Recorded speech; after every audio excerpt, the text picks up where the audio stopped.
Halo anak-anak, apa kabar semuanya hari ini? Mister harap anak-anak dalam keadaan sehat ya semuanya. Nah, hari ini kembali lagi bersama Mister Paul. Kita akan belajar tematik, tema 4, berbagai pekerjaan, subtema 2, pekerjaan di sekitarku. Pembelajaran 1 dan 2. Nah, anak-anak, adapun tujuan pembelajaran hari ini yang pertama, anak-anak dapat mengetahui alur cerita. Yang kedua, dampak penggunaan teknologi terhadap sumber daya alam. Yang ketiga, simbol dan makna sila kedua Pancasila. Dan yang keempat, membentuk asiran pada gambar bentuk. Kita masuk ke inti cerita dalam buku sastra.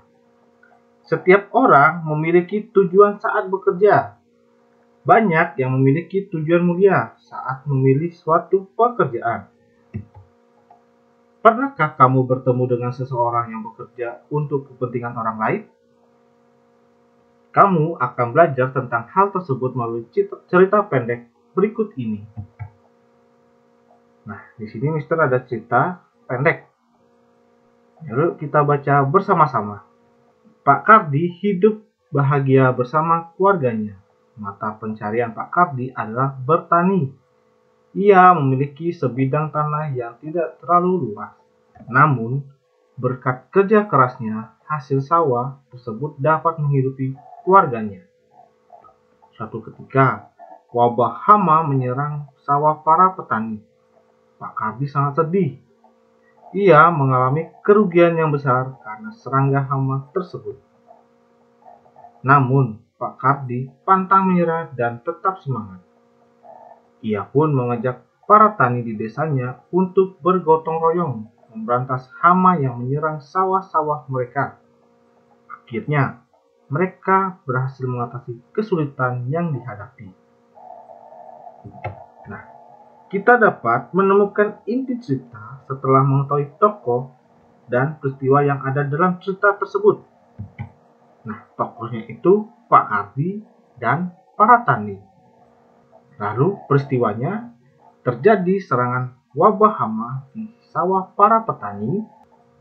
Lalu inti ceritanya, Pak Kardi dan para petani mengalami kerugian karena sawah mereka diserang hama. Namun, berkat kerja keras dan kerjasama mereka, kesulitan tersebut bisa diatasi. Lalu kita lanjut, dampak penggunaan teknologi terhadap sumber daya alam. Nah, contohnya itu seperti nelayan. Dulu nelayan itu bekerja menggunakan perahu sampan atau perahu layar. Nah, sekarang para nelayan sudah semakin maju atau modern. Sekarang ada nelayan yang namanya nelayan modern. Kapalnya lebih besar dan menggunakan bantuan mesin sehingga tidak mudah tergoncang ombak. Kapal ini menggunakan mesin sehingga memerlukan bahan bakar. Banyak pemilik kapal tidak mempedulikan penggunaan bahan bakar. Ada yang boros sehingga mencemari perairan. Alat penangkap ikan pun itu sudah modern. Mereka berupa jaring dan juga radar yang bisa tahu di mana tempat kumpul ikan. Bahkan ada yang menggunakan bom. Peralatan tersebut dilarang penggunaannya karena dapat menyebabkan dampak negatif terhadap lingkungan. Misalnya, dapat merusak terumbu karang. Oleh karena itu, para nelayan sebaiknya memperhatikan hal-hal berikut supaya keseimbangan alam tetap terjaga. Yang pertama, tidak menangkap ikan secara besar. Lalu yang kedua, tidak menggunakan bahan peledak atau racun. Lalu yang ketiga, tidak menggunakan pukat harimau. Dan yang keempat, memperkirakan daur hidup ikan. Nah, sekarang kita lanjut untuk jenis pekerjaan dalam kegiatan ekonomi. Tahukah kamu bagaimana ikan bisa kita makan? Dan tahu? Nah, kalau tidak, kita amati gambar berikut ini. Hasil tangkapan ikan dijual ke pedagang ikan di pelelangan ikan. Dari tempat pelelangan itu, ikan dikirim ke pasar untuk dijual ke penjual ikan atau langsung ke konsumen. Lalu, penjual ikan dan konsumen wajib menjaga kebersihan pangan dengan cara mencuci ikan hingga bersih. Nah, kalau di gambar itu lihat, pertama ada nelayan menebar jaring. Lalu, nelayan itu memberikannya kepada pelelangan ikan.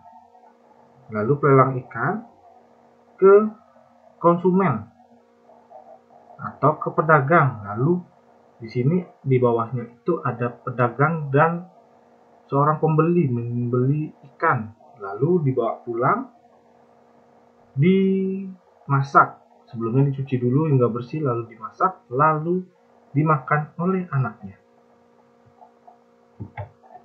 Dari gambar tersebut dapat diketahui, yang pertama, jenis kegiatan ekonomi, lalu yang kedua, jenis barang yang dijual belikan, lalu yang ketiga, jenis pekerjaan yang terlibat dalam kegiatan tersebut, dan yang keempat, hasil dari setiap pekerjaan. Lalu, kegiatan jual beli ada yang berupa barang dan ada pula berupa jasa. Nah, yang pertama, pekerjaan yang menghasilkan barang adalah pekerjaan yang menghasilkan suatu barang yang dapat digunakan untuk orang. Misalnya, pembuat makanan, petani, dan pengrajin. Lalu yang kedua, pekerjaan yang menghasilkan jasa adalah suatu pekerjaan pelayanan bisa dinikmati oleh orang lain. Pekerjaan ini tidak menghasilkan barang ya anak. Misalnya itu guru, dia menghasilkan ilmu. Lalu dokter, dia merawat orang yang sakit. Lalu tukang cukur rambut, dia mencukur rambut anak-anak dengan rapi seperti itu. Lalu simbol dan makna sila kedua Pancasila. Pak Made adalah seorang pelukis, sedangkan Pak Tony adalah seorang penjahit baju. Meskipun mereka berbeda pekerjaan, mereka berteman baik. Tidak pernah terpikir oleh Pak Made bahwa pekerjaannya lebih baik dari Pak Tony, maupun sebaliknya, anak. Karena setiap pekerjaan sama pentingnya memberikan manfaat bagi orang lain. Nah, hal ini sesuai dengan makna kedua, sila kedua Pancasila. Lalu anak-anak juga harus mengetahui lambang dari sila kedua dan bunyi sila kedua, yaitu kemanusiaan yang adil dan beradab. Lambangnya itu rantai. Nah, artinya itu mata rantai berbentuk segi empat melambangkan laki-laki, sedangkan mata rantai bentuk lingkaran melambangkan perempuan. Mata rantai yang saling berkaitan melambangkan hubungan manusia satu dengan yang lainnya, yang perlu bersatu dan saling membantu sehingga menjadi kuat seperti rantai. Lalu, sila kemanusiaan yang adil dan beradab bermakna. Yang pertama, setiap manusia setara dan sejajar ya anak-anak. Jadi tidak ada cewek lebih tinggi atau lebih besar atau cowok lebih tinggi lebih besar. Semua itu setara. Lalu yang kedua, beradab dalam rasa, pikiran, dan tindakan. 3. Anti penjajahan. Dan yang keempat, mengutamakan kebenaran dan keadilan. Lalu menerapkan aksiran untuk bentuk efek 3 dimensi pada gambar. Apakah kamu ingat prinsip-prinsip membuat gambar bentuk? Nah, salah satu prinsip tersebut membuat gambar bentuk adalah gelap dan terang. Adanya gelap terang membuat gambar terkesan memiliki efek 3 dimensi. Nah, cara menambahkan gelap terang pada gambar dapat dilakukan dengan teknik asiran. Nah, teknik asiran adalah teknik menggambar untuk memberi kesan gelap terang, gradasi, atau kesan dimensi. Teknik asiran dilakukan dengan memgoreskan pensil berupa garis-garis berulang pada bagian tertentu pada objek gambar. Penambahan asiran pada sebuah gambar memiliki beberapa fungsi sebagai berikut. Yang pertama, objek gambar terkesan memiliki volume. Lalu yang kedua, objek gambar menjadi lebih memiliki karakter. Lalu yang ketiga, memberikan kesan jarak pada objek gambar masing-masing. Dan yang keempat, mengisi bagian kosong di sekitar objek gambar. Nah, anak-anak, sekian penjelasan untuk pembelajaran 1 dan 2 hari ini ya, anak. Sampai jumpa di pertemuan berikutnya. Tetap semangat belajar dan terima kasih.